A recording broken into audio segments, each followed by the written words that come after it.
CSR is the next frontier for this piece of business. It is imperative. It's not a nice to have, it's a need to have.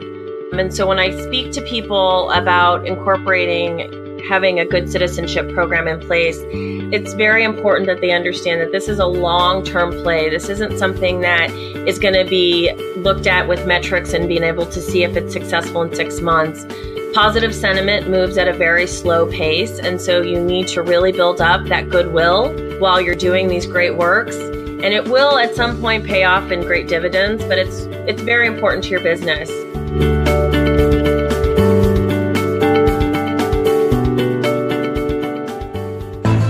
You're an entrepreneur, and you make vital decisions that hopefully blossom into a business. You're the savvy, out-of-the-box risk taker who believes wholeheartedly in the process of innovation.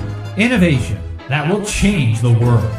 This is CEO Chat with Gresham Harkless, and you're about to embark on a journey through the awesome world of business. Gresham is the epitome of drive and desire as he works to help support small businesses and entrepreneurship. And you're about to learn from this entrepreneur how you can improve your odds of success in the business world. Welcoming the host of CEO Chat, here's Gresham Harkless.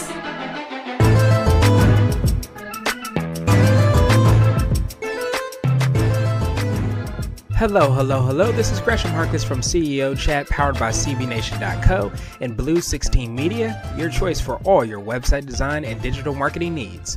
This was an awesome chat with Tyler Butler of 1111 Consulting. Tyler is a dynamic leader and creative thinker known for exceeding financial goals and identifying new revenue sources. She's worked with the likes of companies like UTI, WebPT, Lyft, Nissan, Shell, HR Company Store, Advanced Auto Parts, and so many more. She's been recognized for building fundamental corporate and community relationships. 1111 Consulting inspires companies who operate with a consciousness, and their mission is to incorporate visionary principles, diverse perspectives, and sustainable practices to create programs that benefit society and build positive sentiment for brands. Now, during the chat, we spoke about her background and what led her to start her business, some of the best practices that she's noticed from companies, and how she has even been able to use her blog to help and support her business.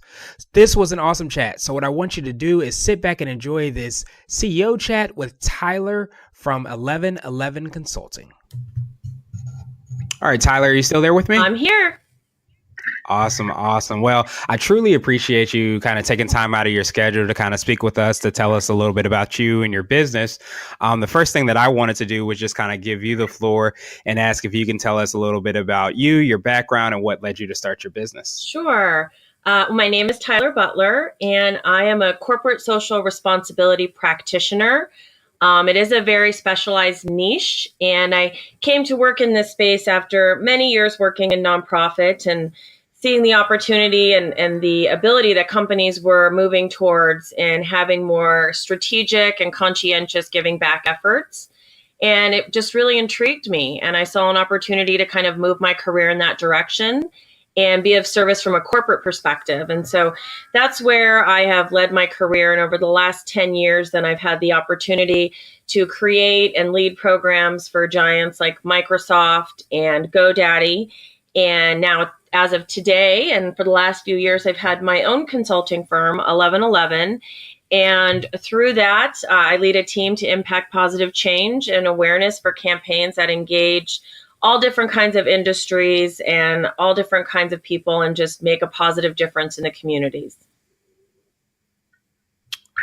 Awesome. And I definitely think I have heard some of those big name companies that you worked with a few times. Yeah, they're well known. Microsoft, I really feel in that case, because it was my first role working as a corporate responsibility practitioner, that through that role, I learned so much, because Microsoft truly is one of the most altruistic companies and has such a hefty giving program. So that definitely served my career well, and having that as a launching pad. That makes perfect sense. And I guess could you talk a little bit more about what exactly corporate service responsibility is for those, definitely big corporate companies, but even smaller companies? Sure. So, corporate social responsibility or corporate consciousness or responsible business, it's come to be known by a whole bunch of different terms, really is a conscientious, strategic, and purposeful effort to make a positive difference. There's many different ways companies can do this. It's never a one size fits all. So depending upon a company's budget, perhaps they write checks and do sponsorships and grants, or maybe they have a really fervent employee resource groups that want to volunteer, and so they're activating them. They could be skilled volunteering time. Maybe they have a certain skill set that can be of service to companies, or maybe they're doing a roundup campaign and letting their customers participate and raise funds for causes. So it's really a wide breadth of different ways that companies can activate themselves to be more positive parts of society. And, the way things have transpired with businesses and this millennial culture, it's become a very important aspect of successfully running a business to have an authentic and active corporate responsibility program in order for them to have positive brand sentiment. All right. Awesome. Awesome. Well, could you tell us, I guess, a little bit more about how you implement corporate service responsibility for some of the companies that you work with? Yeah, so corporate social responsibility is truly a very resource of programs that companies can turn to enhance, what they do as a corporation and their company culture, and really work to make a better place in society. It's become a business imperative in today's marketplace. Companies have to do more than just produce a high quality product or provide world-class customer service. It's really become something that's integral in brand reputation. So, whatever their brands represent, they need to take action and share their stories about how they're making a world a better place, how they're activating the employees, what is their environmental commitment to communities where they operate. So it's really this wide variety of programs and opportunities to make society a better place. That makes perfect sense. And it's something that I'm starting to see with more and more, I guess, so-called newer businesses, especially, and definitely obviously more established businesses are incorporating it too. But it seems like there has to be like a triple bottom line, so to speak, where not only are you supposed to, as a business, generate profits, but you also want to try to make an impact on the world. So you're trying to kind of incorporate all those things at the same time, if possible. Very much so. Some of this has come about just because brand loyalty has really changed into something that drives customer decision and drives the productivity of a business that they might patron. So, people are fickle. And if a company is not living up to the standard of their product or their services, having a good social responsibility program can be a saving grace for them in a time that perhaps they would otherwise, struggle. It also can be something that lifts them up and gives them more visibility. A good example of that is the Tom's campaign and their company and their 1 for 1 campaign. Everybody knows of Tom's shoes, and it's largely due in part to their corporate social responsibility structure and campaign, whereby, kids get a pair of shoes in countries where they need them every time, a person purchases a pair. So corporate responsibility has come to be a good way to do business, as well as a way to sustain business through tough times. That makes perfect sense. And especially with I imagine the consumer having so much more, I guess, power, or maybe even knowledge at our fingertips, where we're able to Google or search or find everything about any type of business or any person that we can. It's kind of great that, businesses and companies and organizations are able to kind of tap into that to tell kind of their full brand story. And that's exactly it, Gresh. It's become something that, people have so much content on demand. They have the ability to share their interactions and their experiences in a moment's notice using digital media or online platforms. And so the way a company operates, can truly be something that can help them to boost what that, customer has as an experience, or save them should their customers have a poor experience. It really is something that helps them retain long-term customers, because people aren't purchasing just brands or services. They're purchasing and working with the company itself. That makes perfect sense. And so for me, I wanted to ask you, like, obviously your company name is very, very unique. So how did you come up with that? And what story does that tell?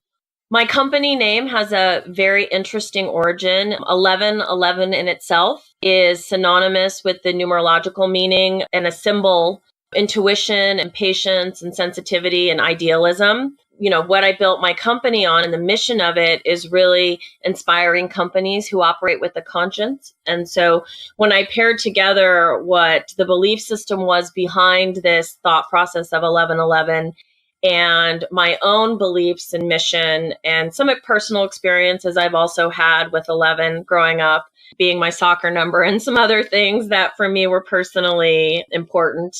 I felt like it was a great name. And I also think it's something memorable. So I felt like it had value in a lot of ways to have as a company name and brand. Yeah, that makes perfect sense. And I love the fact that you thought very deep about, coming up with your name, and you made it mean something that's meaningful for the clients, it sounds like you're working with, but it's also something that's kind of closely near and dear to you, obviously being like a soccer number, like you mentioned. Yeah, that was kind of the point of it. And I also thought it was something unique. You can name your firm after yourself, which I can see value in for a lot of people. But for me, I mean, when they see the name of my firm, it strikes a conversation. When they see the logo, it's traditionally something that they ask questions about. So I found that it worked to my advantage in many different aspects. That's awesome. That's awesome. So you talked about the story and why you came up with the name of your business. What types of ways can people that want to implement corporate service responsibility programs implement kind of that storytelling piece? Storytelling is really the backbone of corporate social responsibility. It's really the way that you can communicate all the great work being done.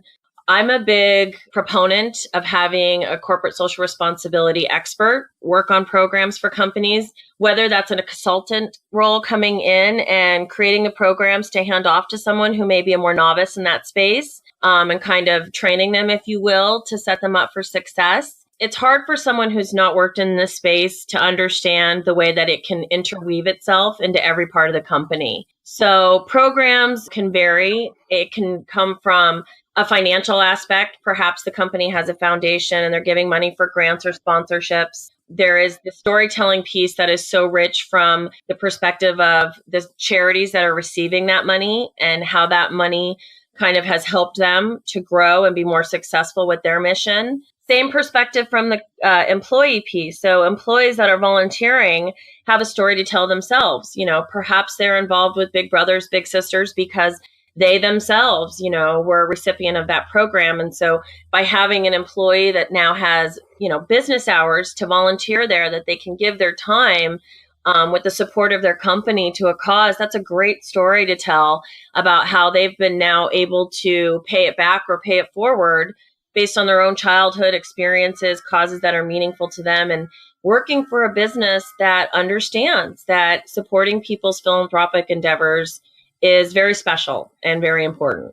Yeah, that makes perfect sense. And I really like this part that you spoke about, how you're able to interweave those different aspects into every part of the business. So it's not like it's something where it's completely detached from the business, but it's something, I guess you're saying, that you are able to help businesses and companies and organizations kind of interweave that into their everyday duties, I guess. Yeah, the best corporate responsibility programs are ingrained in a company's culture. They are part of the DNA. They, in large part, work with every single piece of the business, whether it's the C-suite and looking to what they have planned ahead, products and services, what's being released, how can that be partnered with a charity?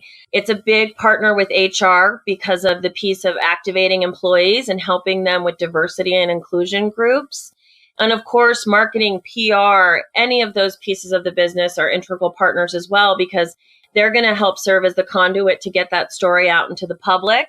They're going to help refine that story, maybe through digital storytelling of some kind. So CSR, while it does function usually as a small group in and of itself, has to be partnered correctly with every single piece of the business to be truly successful. Yeah, that makes sense. It's kind of like creating a win-win-win kind of situation where, of course, the company wins and then the recipient, whether it be a nonprofit organization or whatever organization you're supporting, wins. And then it also wins as the organization as a whole because you're tying in and helping out some other aspect of the business that organizations may not have even thought of. Yes, exactly, Gresh. It adds value to every part of your business when done correctly. And it's a feel-good piece too. I mean, if you set aside the ways that can help the bottom line and just look at, the way that it helps company culture and the spirit that people have working places or even purchasing things from a business, there's just no downside to having a great CSR program. That makes perfect sense. Now, I know you mentioned some of the companies that you worked with. Could you give us maybe 2 or 3 examples of how you helped your clients implement kind of the corporate responsibility programs? Sure. And it's different for everyone. I use as my tagline, connecting communities, companies, and causes. And I think that really does speak to what the core value of what I've brought to my clients has meant, because I, in large part, have served as a conduit to really elevate what the programs are that they're already doing and the good work they're already attempting to put into place. So for Universal Technical Institute, I worked with their Tech Force Foundation. And I was integral in helping with a multifaceted industry-wide campaign that's being put into place to fuel the future pipeline of transportation technicians. Essentially, our country has come under the thought process that the technical industries are more tactile and they are more of a trade industry. And that's just not the case anymore. If you look at automotive and cars today, they are computers. And so these are really high level jobs. And in our country, we are going to have a catastrophic effect of not having enough people working in that industry for it to still serve our economy. And so I've been integral in serving as a partner to connect UTI with groups like Nissan and Shell and Bridgestone and General Motors, so that they can all join forces and amplify this message and get more understanding around this topic, as well as raise funds to help children who want to work in this field and may not be able to afford to attend the school that they would choose to do so with. Another example is my partnerships with Lyft. Lyft has been really savvy and smart about their brand. They've really worked hard to differentiate themselves from other like-minded businesses in the space. And the way they've done that is by making themselves really a champion for diversity, inclusion, and community. So my partnership with them has really been in large part connecting them with great charities, whether it's boys and girls clubs or a celebrity fight night or Fiesta Bowl charities, but very large scale philanthropic groups, and putting into place in partnership with them programs that, allow them to raise funds through donations of raffles, through 25% off rides when that money then supports the cause itself, or $10 donations per activation in working with Lyft. And again, those funds go back to the charity itself. And, in addition to that, it provides safe rides for these philanthropic partners to get their event attendees to and from events without, concern about the alcohol being served for the evening. So there's a wide variety of ways that I've served Lyft with their philanthropic endeavors, and that's been really rewarding. The most recent project I've been working on is one that really I joined Fearless Artworks with. And essentially working with them and Michelle McAleese, who is a brilliant artist, we've partnered with WebPT. And through her artwork, we are showcasing WebPT's volunteerism efforts with 6 key charity partners. And so it's been interesting to see how art can showcase the good work being done through a corporate partner. And when this project is concluded, there's going to be a large art show and everything will be auctioned off to raise funds for charity. So a different kind of program, but one nonetheless that is going to have a full circle process of helping the company, helping the art community, and helping 6 different nonprofits. That is awesome. Yeah. And it makes perfect sense because it kind of sounds like, I guess, the companies or organizations, when they actually call you or start to speak with you, it's not as if you take something that you use at another company, you use it there. It seems like you kind of have to be an artist to some degree yourself to kind of tie in and understand what the business is, what their purpose is, what their goals are, and maybe what organizations they want to partner with and how best to do that. So it kind of all works with each other. Yeah, it's a highly creative specialty space, corporate responsibility, because in order to differentiate these programs now, you really do have to think outside the box a little bit and really take a lot of time to discover what different parts of the business are doing, what their ultimate goals are, and what would be an interesting channel or method to share this with the community. You don't want your program to look like everyone else's program, although there is 4 or 5 key initiatives that can be put into place everywhere that I always recommend. The call outs, like I just spoke to these 3 different programs, kind of signify how each program in itself and each company should have, if you would, a program that differentiates themselves from everyone else in the marketplace. Awesome. Awesome. That makes perfect sense. And I know that you mentioned that you have a blog, right, as well, that you kind of use. How do you use that for your business? Really, I have a blog that serves as a tool to educate people on the importance of authentic corporate citizenship. So it shares what others are doing well in the space to kind of shed light on just what we just spoke to, the variety of opportunities there are to make an impact and do so in a really authentic and different manner. I have a second blog now that I've started, and it's in conjunction with a monthly column I do, which is published in Frontdoors Media every month.